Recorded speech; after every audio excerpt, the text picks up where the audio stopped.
गुरुकुल से विश्वविद्यालय तक, गुरुकुल से विश्वविद्यालय तक फैली है यह धारा। विद्या बने हर बालक के जीवन का सहारा। न भूले कोई सपनों को, न थमे किसी की उड़ान। न भूले कोई सपनों को, न थमे किसी की उड़ान। छात्रवृत्तियां देती है नए आसमान।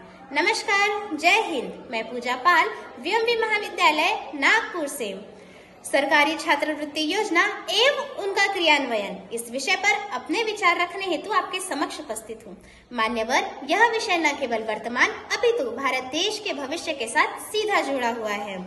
भारत एक ऐसा देश है जहाँ नालंदा और तक्षशिला जैसे विश्वविद्यालय प्राचीन काल से ही दुनिया भर के विद्यार्थियों को ज्ञान प्रदान कर रहे थे, किंतु समय के साथ यह केवल अमीर या फिर किसी सीमित वर्ग तक सीमित रह गया था। स्वतंत्रता आंदोलन के दौरान कई समाज सुधारकों ने इसे समाज में सभी के लिए समान बनाने की मांग की थी। महात्मा ज्योतिराव फुले ने स्त्रियों और शूद्रों के लिए शिक्षा के द्वार खोले। सावित्रीबाई फुले ने लड़कियों के लिए विद्यालय खोले। Doctor B R. अम्बेडकर कहा करते थे, शिक्षित बनो, संगठित रहो और संघर्ष करो। इतना ही नहीं, जब भारत देश स्वतंत्र हुआ, संविधान लिखा गया, तब शिक्षा को मौलिक अधिकार का दर्जा दिया गया।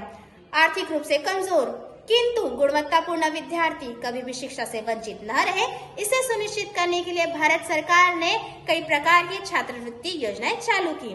आज हम सभी ये बात को जानते हैं कि भारत में जाति प्रथा के चलते कई बार विद्यार्थी शिक्षा से वंचित रह जाते थे।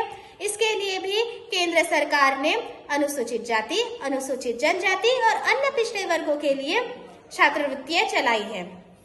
इसके बाद राज्य सरकार भी, जैसे महाराष्ट्र में महाडीबीटी पोर्टल, मध्य प्रदेश में मुख्यमंत्री कन्या उत्थान योजना, उत्तर प्रदेश में प्री तथा पोस्ट मैट्रिक छात्रवृत्तियां, पश्चिम बंगाल में स्वामी विवेकानंद छात्रवृत्ति, इस प्रकार भारत के अलग अलग राज्य में अलग अलग प्रकार की छात्रवृत्तियां आज दी जाती है।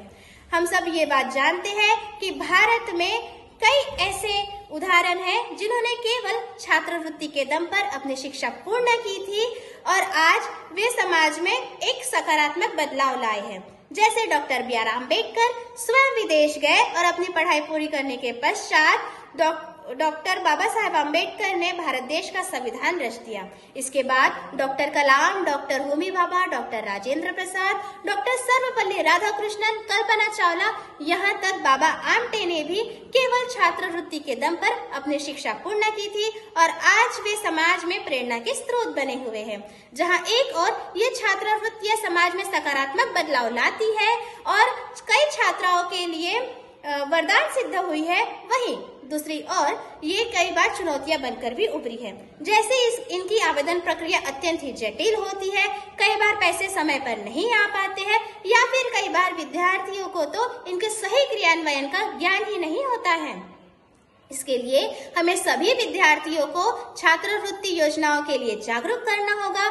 डिजिटल प्लेटफॉर्म को अधिक सरल, लचीला और पारदर्शी बनाना होगा। केवल शिक्षा ही नहीं अपितु कौशल विकास जैसे एआई, रोबोटिक्स, स्पेस साइंस के लिए भी हमें छात्रवृत्ति देनी चाहिए। ऐसा करने से जब 2047 में भारत अपने आजादी के 100 वर्ष पूर्ण करेगा, तब भारत का हर एक युवा विश्व का नेतृत्व करने के योग्य होगा। इतना कहकर मैं अपनी वाणी को विराम देती हूँ। जय हिंद, जय भारत।